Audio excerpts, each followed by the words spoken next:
Hello friends, welcome to Kavitha சமையலறை. இன்றைக்கி நம்ம பார்க்க போகிற ஸ்பெஷல் ரெசிபி நல்ல ஒரு சுவையான எக் குருமா. என்னோட ஒன் ஆஃப் த ஃபேவரட் ரெசிபின்னு சொல்லலாம். நல்ல ஒரு ஸ்பைசியான திக் கிரேவியில் நல்ல ஃப்ளேவர்ஃபுல்லாக அருமையான ஒரு எக் குருமா. இது சப்பாத்தி, பூரி, பரோட்டா, சாதமோடெல்லாம் வச்சு சாப்பிட்றதுக்கு அட்டகாசமாக இருக்குங்க. எல்லா மெயின் டிஷ்ஷஸ்க்கும் இது நல்ல ஒரு சைட் டிஷ்ஷாக இருக்கும். ரொம்ப ஈஸியாகவும் செஞ்சிடலாம். ஈவன் புதுசாக சமைக்க பழகிறவங்க கூட இது ட்ரை பண்ணலாம். ரொம்ப பர்ஃபெக்டாக வரும். மிஸ் பண்ணாமல் ட்ரை பண்ணி பாருங்கள். இப்போ வாங்க ரெசிபி எப்படின்னு பார்க்கலாம். ஃபஸ்ட்டு ஸ்டெப்பை நம்ம எக்கை பாயில் பண்ணி எடுத்துடலாங்க. இங்கே ஒரு 6 முட்டை வேக வச்சுக்கிறேன். நல்ல ஒரு 10 to 12 நிமிஷம் ஸ்டவ்வை மீடியம் ஃப்ளேமில் வச்சுக்கிட்டு நல்லா எக்கை கொதிக்க வச்சு எடுத்தோம்னா எக்கு நல்லா ஃபுல்லாக பாயில் ஆகிடும்.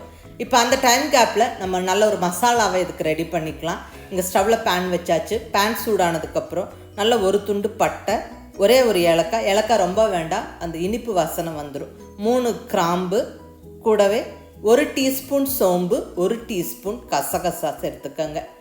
இந்த கசகசா நல்ல ஒரு க்ரீமி டெக்ஸ்டர் கொடுக்கும், நல்ல ஒரு ஃப்ளேவரும் கொடுக்கும்.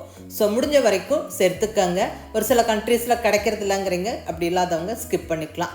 முந்திரி பருப்பு சேர்த்துக்கோங்க. அதே மாதிரி அதுவும் நல்ல ஒரு க்ரீமி டெக்ஸ்டர் தரும் நம்மளுடைய எக் கிரேவிக்கு. ஸோ மிஸ் பண்ணாமல் முந்திரி பருப்பு, ஒரு 7 8 முந்திரி பருப்பு சேர்த்து விட்டுட்டு நல்லா நம்ம இதை ரோஸ்ட் பண்ணிக்கலாம். இப்படி ரோஸ்ட் பண்ணிவிட்டு நம்ம அரைக்கும் போது நல்லா அரைப்படும், நல்ல ஒரு ஃபைன் பேஸ்ட்டாக அரைப்படும். ஸோ அதுக்கு வேண்டி நான் கொஞ்சம் ரோஸ்ட் பண்ணிவிட்டு அரைக்கிறேன்.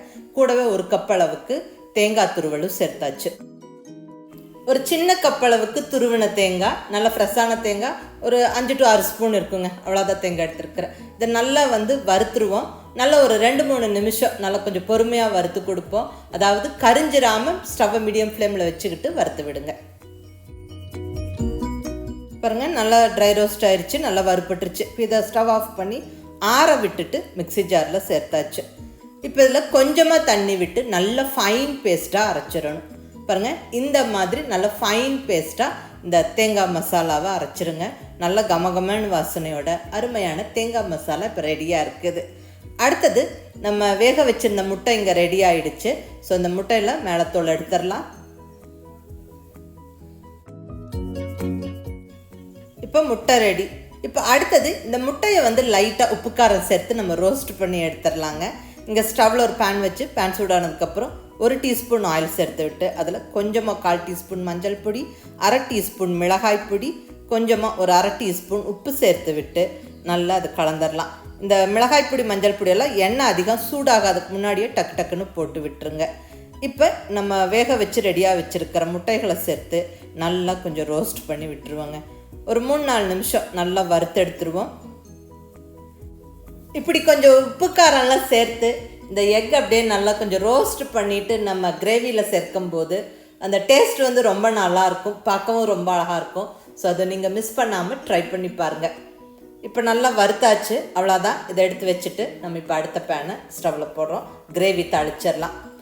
இப்போ இதில் ஒரு 2 ஸ்பூன் அளவுக்கு எண்ணெய் சேர்த்துக்கிறேன். இதில் கொஞ்சமாக ஒரு 1/2 டீஸ்பூன் சோம்பு சேர்த்து விட்டு கூடவே நல்ல ஒரு கொத்து ஃப்ரெஷ்ஷான கருவேப்பிலை போட்டு பொரிய விட்டுட்டு அடுத்தது நல்ல பொடியாக நறுக்குன்னு 2 பெரிய வெங்காயம் சேர்த்துடலாம். கிரேவிக்கு இப்படி நல்ல பொடியாக நறுக்கிட்டு சேர்க்கும்போது கிரேவி நல்லா திக்காக இருக்கும். இப்போ இதை நல்லா வதக்கி விட்டுருவாங்க. இந்த வெங்காயம் நல்ல கலர் மாறுற வரைக்கும் வதங்கணும். இப்போ இதில் ஒரே ஒரு பச்சை மிளகாவை சின்ன சின்ன பீசஸாக கட் பண்ணி சேர்த்துக்கிறேன். இது போக நம்ம மிளகாய் பொடியெல்லாம் சேர்க்க போகிறோம்.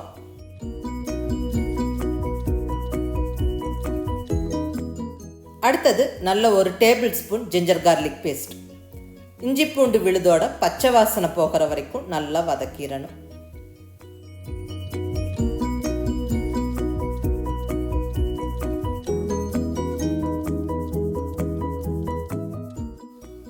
பாருங்கள், எல்லாம் நல்லா வதங்கிருச்சு. இப்போ இந்த ஸ்டேஜில் நம்ம அரைச்ச தக்காளி விழுது, இங்கே 2 மீடியம் சைஸ் தக்காளியை அரைச்சி சேர்த்துக்கிறேன்.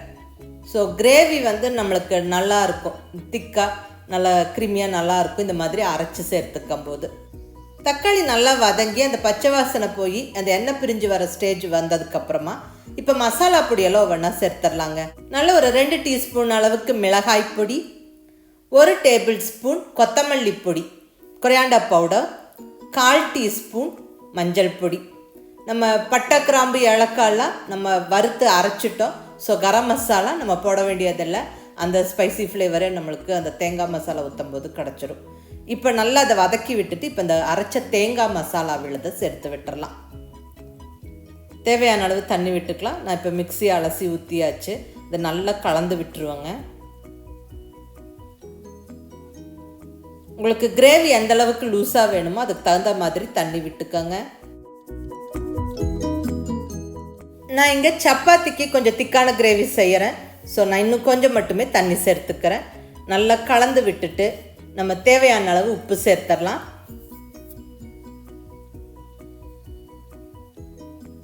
உப்பு சேர்த்தாச்சு. நல்லா கலந்து விட்டுட்டு நம்ம மூடியை போட்டு விட்டுறலாங்க. நல்ல ஒரு 4-5 நிமிஷம் நல்லா கொதித்து வரட்டும். ஸ்டவ்வை மீடியம் ஃப்ளேமில் வச்சுருங்க. இப்போ ஒரு 4 நிமிஷம் கழிச்சு நான் திறக்கிறேன். பாருங்கள், எண்ணெய் பிரிஞ்சு பர்ஃபெக்டாக நம்மளுக்கு கிரேவி ரெடி. இப்போ நம்ம நல்லா ரோஸ்ட் பண்ணி ரெடியாக வச்சுருக்கிற அந்த எக்கை வந்து சேர்த்து விட்டுடலாம். வேக வச்சு உப்பு காரம் சேர்த்து ரோஸ்ட் பண்ணி வச்ச எக்கு சேர்த்துக்கிறேன்.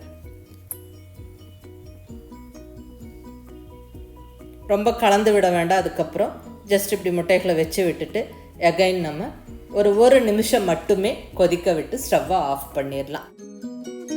அவ்வளோதாங்க, பர்ஃபெக்டான எக் குருமா ஜம்முன்னு ரெடி ஆயிடுச்சு.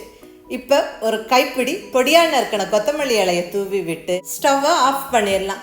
நல்ல கமகமன்னு வாசனையோட பர்ஃபெக்டான எக் குருமா அப்படியே அந்த திக் கிரேவியில் அந்த ரோஸ்டட் எக்கோட சேர்த்து ஆஹா அட்டகாசமாக ரெடி ஆயிடுச்சுங்க. நல்ல சப்பாத்தி, பூரி, பரோட்டா, சாதமோடலாம் சாப்பிட்றதுக்கு அட்டகாசமாக இருக்கும். எல்லா விதமான வெரைட்டி ரைஸஸ்க்கும் இது நல்ல ஒரு சைட் டிஷ்ஷாக பொருத்தமாக இருக்கும். அதுவும் நீங்கள் ட்ரை பண்ணி பாருங்கள். இட்லி தோசையோடவும் சாப்பிடலாங்க. ரொம்ப ரொம்ப நல்லாயிருக்கும். ஸோ மிஸ் பண்ணாமல் ட்ரை பண்ணி பாருங்கள். புதுசாக சமைக்க பழகிறவங்களுக்கும் இது ரொம்ப ஒரு ஈஸியான ரெசிபி தான். ட்ரை பண்ணி பார்த்துட்டு எப்படி இருந்ததுன்னு உங்கள் ஃபீட்பேக் சொல்லுங்கள். பிடிச்சிருந்தால் லைக் பண்ணி, ஷேர் பண்ணி, கமெண்ட் பண்ணுங்கள். கவிதா சமையலறை சப்ஸ்கிரைப் பண்ணி என்னுடைய மற்ற ரெசிபிஸும் வீடியோஸும் பாருங்கள். தேங்க்யூ.